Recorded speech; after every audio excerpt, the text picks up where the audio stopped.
अस्सलाम वालेकुम जी, कैसे हैं आप लोग? उम्मीद है कि आप सब लोग खैरियत से होंगे। अगर आपने अभी तक चैनल सब्सक्राइब नहीं किया हुआ तो चैनल को सब्सक्राइब कर दें, वीडियो को लाइक नहीं किया हुआ तो वीडियो को भी लाइक कर दें। आज का व्लॉग स्टार्ट करते हैं। फाइनली जी पीएसएल के जो हाई वोल्टेज मैचेस हैं वो हो रहे हैं और जो रात को मैच हुआ है उसके बारे में भी डिस्कस कर लेते हैं, क्योंकि उसके मैच के बारे में हमने पहले भी डिस्कस की थी। इस मैच में काफ़ी ज़्यादा राइवलरीज होने वाली हैं और काफ़ी ज़्यादा मतलब कि ऊंच नीच होने वाली है, क्योंकि इस मैच में एक तरफ से बाबर आजम होंगे और दूसरी तरफ से एहसानुल्लाह, जो कि पिछले मैच में अपने 5 विकेट लिए थे। तो ये मोमेंट भी देखने वाला होगा। और उसके बाद भी डेविड मिलर होंगे, कैरन पोलार्ड होंगे, उसके बाद आपको जेम्स नीशम देखने को मिलेंगे, रजपक्सा देखने को मिलेंगे, रोमन पॉवेल रात को उन्होंने मतलब कि पेशावर की तरफ से डेब्यू किया और आपको मतलब कि एक काफ़ी लंबी फहरिस्त आपको देखने को मिलेगी। हारिस होंगे और साइम अयूब जो रात को खेले वो मतलब कि काफ़ी कमाल के शॉट्स उन्होंने किए और जिस तरह का टैलेंट है वो रात को उसने बता दिया कि वो अपने अंदर किस तरह का टैलेंट रखता है। जिस तरह के शॉट्स उन्होंने खेले ऑन फील्ड पे मतलब कि मज़ा आ गया देख। लेकिन है अगर मैच की बात की जाए तो पेशावर ने टॉस जीत के बॉलिंग का फैसला किया और हमने पिछले व्लॉग में ये बात की थी कि अगर टॉस जीत के आप बैटिंग का भी फैसला करते हैं तो ये भी फैसला बुरा नहीं होता मुल्तान की विकेट पे, क्योंकि अगर आप पहले बैटिंग करके स्कोर 180 प्लस लगा देते हैं बोर्ड पे तो ये डिफेंडेबल स्कोर है और आराम से दूसरी टीम को आप अंडर प्रेशर करा के उनकी शुरुआत में विकेट गिरा के उसको ऑल आउट कर सकते हैं या उसको हरा सकते हैं। तो बिल्कुल ऐसा ही हुआ। पेशावर ज़ल्मी ने टॉस जीत के बॉलिंग का फैसला किया, लेकिन मुल्तान को इसका फ़ायदा हो गया। मुल्तान ने जिस तरह पहले खेल के बैटिंग की और जिस तरह रैली रोसो ने बैटिंग की, मैं कहता हूँ तबाही फेर के रख दी। और फिर यही वजह हुआ कि इतना बड़ा जब स्कोर आपने चेज़ करना हो तो फिर आप देखते सुनते कोई नहीं है, फिर आपको गेंद शॉट खेलने ही पड़ते हैं, क्योंकि आप अगर रोकने वाली तो वहाँ पर बात ही नहीं होती। अगर आप रोकेंगे तो बिला वजह आपका रन रेट इतना ऊपर चला जाएगा कि फिर मैच हाथ से निकल जाएगा। तो इसलिए शुरू से लेकर आखिर तक आपको फिर मारना ही होता है।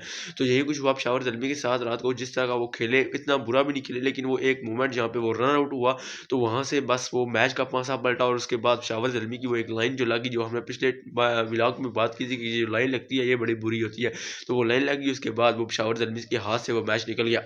लेकिन है अगर मैच की बात की जाए तो टॉस जीत के बॉलिंग का फैसला किया पेशावर ज़ल्मी ने। तो अगर बैटिंग की बात की जाए तो बैटिंग की तरफ से शान मसूद और मोहम्मद रिजवान ओपनिंग करने आए। मुल्तान सुल्तान की तरफ से तो शान मसूद जो थे वो काफ़ी ज़्यादा स्ट्रगल करते हुए नजर आए विकेट पे शुरुआत में, क्योंकि जिस तरह का लग रहा था ना उनके बल्ले पे बॉल आ रहा था और वो ज़ोर से मारने की कोशिश कर रहे थे, लेकिन उनको वो मतलब कि वो मिडल नहीं हो रहा था बल्ले पे बॉल और वो काफ़ी स्ट्रगल कर रहे थे। लेकिन इसी वजह से 25 बॉल में सिर्फ 20 रन किए और जिसमें 2 चौके बस शामिल हैं। और सलमान इरशाद ने इनको आउट कर दिया। वो पीछे रैंप शॉट खेलने की कोशिश की, लेकिन वो एज लगा और कीपर ने वो उनका कैच पकड़ लिया, हारिस ने। उसके बाद अगर बात की जाए मोहम्मद रिजवान जो कि कैप्टन भी है विकेट कीपर भी है, तो 42 बॉल में 66 रन की शानदार इनिंग्स खेली, जिसमें एक छक्का और 9 चौके शामिल हैं। और सुफियान मुकीम ने इनको आउट किया, मोहम्मद हारिस ने इनका कैच पकड़ा, बस वो शॉट करने की कोशिश की लेग साइड पर, वो वहीं पर कैच खड़ा हो गया और मोहम्मद हारिस ने ग्लव्स में अपने आराम से वो कैच ले लिया। उसके बाद अगर बात की जाए तो रायली रोसो, मतलब कि जिस तरह का ये खिलाड़ी खेला भाई साहब, इसने तो तबाही फेर के रख दी और इतना तेज़ और इतना डेंजरस खेला कि मतलब कि इसी वजह से इतना बड़ा स्कोर हो गया कि और मतलब कि स्कोर तो इतना हुआ, लेकिन पेशावर ज़ल्मी की जो फील्डिंग भी थी ना, ओवरऑल देखा जाए तो काफ़ी ज़्यादा बुरी फील्डिंग थी पेशावर ज़ल्मी की तरफ से। कैचेस ड्रॉप किए, फील्ड छोड़ी, इतने चौके कराए, मतलब कि बहुत ही पुअर फील्डिंग का देखने को मिली और मतलब कि नो बॉल्स भी इतनी गिरी। इसी वजह से इतना बड़ा टारगेट हुआ। अगर वो लास्ट ओवर में जो 20 रन्स बन गए, अगर वो ना बनते तो शायद फिर भी ये मैच में पेशावर ज़ल्मी रह सकती थी। लेकिन खैर आगे बात करते हैं। रैली रोसो ने 36 बॉल पे 75 स्कोर किए, जिसमें 2 छक्के और 12 चौके शामिल हैं। और सलमान इरशाद ने इनको एलबीडब्ल्यू आउट किया और वो जब आउट किया तो वहाँ पर वो अपना काम तमाम कर चुके थे, क्योंकि इतनी डेंजरस तरीके से बैटिंग की और इतनी तेज़ खेले कि बिल्कुल रन रेट को 10 से नीचे आने नहीं दिया और मतलब कि शॉट्स करते रहे, हर ओवर में शॉट्स करते रहे और किसी को भी नहीं बख्शा। और डेविड मिलर नॉट आउट रहे, 14 में 23 उन्होंने किए, एक छक्का एक चौका। डेविड मिलर और रैली रोसो जब क्रीज पर मौजूद थे तो डेविड मिलर ने बहुत कम स्ट्राइक ली है, वो स्ट्राइक रैली रोसो को ही देते रहे और रैली रोसो ने उसका भरपूर फायदा उठाया।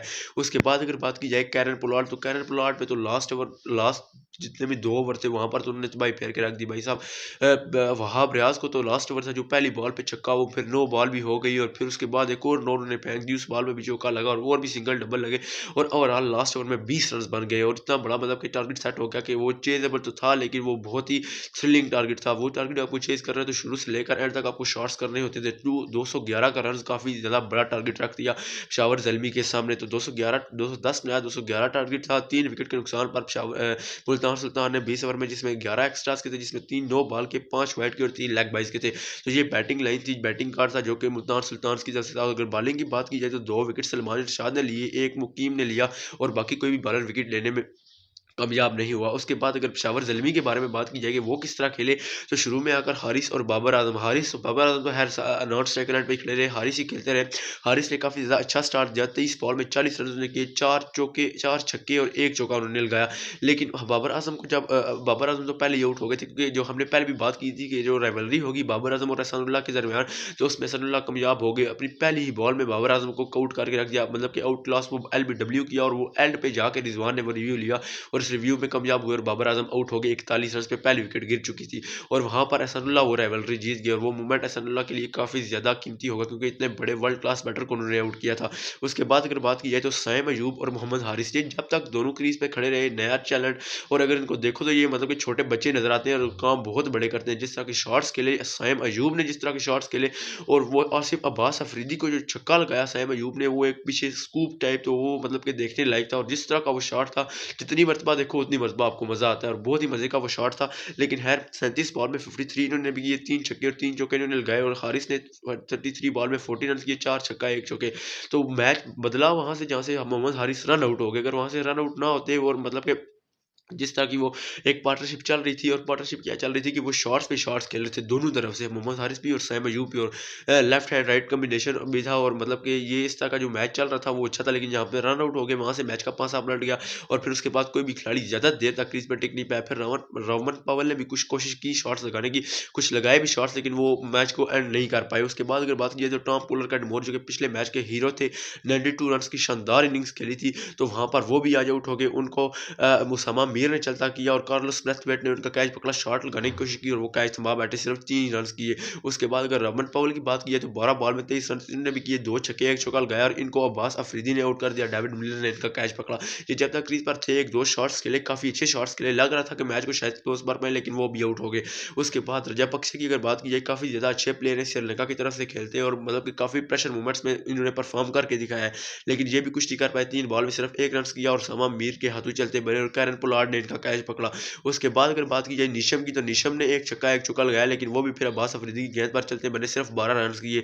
उसके बाद अगर बात की जाए वहाब रियाज की, तो वहाब रियाज सिर्फ 1 रन, मतलब कि 1 रन किया, 2 बॉल खेली और आउट हो गए। और मतलब कि जितना इन्होंने कॉस्टली ओवर किया लास्ट, अगर रियाज का जो ओवर था वो लास्ट अगर इतना अगर कॉस्टली ना होता, तो शायद इतना बड़ा टारगेट ही ना होता कि आप उसको मतलब कि चेस करने के लिए जाते, तो पहले में इतने में प्रेशर में आके हिट्स करते और वहाँ पर सारे खिलाड़ी आउट हो जाते। लेकिन खैर जो भी हुआ वो हो गया। उसके बाद अगर खुर्रम शहजाद की बात की जाए, तो 4 बॉल में 2 स्कोर इन्होंने किए, और ये भी एहसानुल्लाह के हाथों चलते बने, मतलब कि 132-33 तक जो थे आपके 1-2 विकेट गिरे थे। लेकिन उसके बाद 154 तक आपकी ऑल टीम आउट हो चुकी है, और यहाँ से पता चल सकता है कि कितना ज़्यादा प्रेशर था बैटिंग टीम पे, क्योंकि 211 रन का बड़ा टोटल चेस करना था 20 ओवर्स में।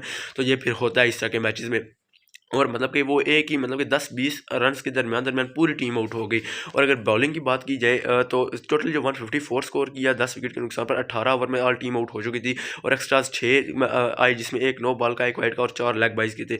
अगर बॉलिंग की बात की जाए तो एहसानुल्लाह जो कि पिछले मैच के हीरो थे, इस मैच में सबसे ज़्यादा विकेट 3 विकेट्स लिए, और समा मीर ने भी 3 विकेट्स लिए, वो स्पिन का जादू जगाया और इंपॉर्टेंट विकेट्स लिए। उसके बाद 2 विकेट्स आसिफ अफरीदी ने लिए, और 1 विकेट कार्लोस ब्रैथवेट ने लिया, और इस तरह मतलब कि मुल्तान सुल्तान जो है वो मैच जीत गए, और पेशावर ज़ल्मी 154 पे ऑल आउट हो गई। तो अब इंटरेस्टिंग सिचुएशन हो चुकी है, पेशावर ज़ल्मी एक जीत के एक हार चुकी है, और मुल्तान सुल्तान अपने 2 मैच जीत चुकी है पहला मैच हारने के बाद। तो अब पॉइंट्स टेबल पे मुल्तान सुल्तान टॉप पे है, और पेशावर ज़ल्मी थोड़ा नीचे आ गई है, क्योंकि उन्होंने जो अपना पहला मैच जीता था, अब दूसरा हार भी चुके हैं। तो अब मैच काफ़ी ज़्यादा इंटरेस्टिंग होने वाले आगे वाले। तो इस मैच का आपको कौन सा मोमेंट अच्छा लगा, और एहसानुल्लाह की बॉलिंग और बाबर आजम को जो उन्होंने आउट किया वो कैसा लगा, और भी जो शॉट्स खेले गए रैली रोसो की तरफ से वो कैसे लगे, वो भी कमेंट सेक्शन में आप लाजमी बता सकते हैं। और पेशावर ज़ल्मी की फील्डिंग के बारे में आप लाजमी बता सकते हैं कि वो कैसी हुई। तो खैर वीडियो अच्छी लगी, चैनल को सब्सक्राइब कर दें, वीडियो को लाइक कर दें। मिलते हैं नेक्स्ट व्लॉग में। अल्लाह हाफिज़।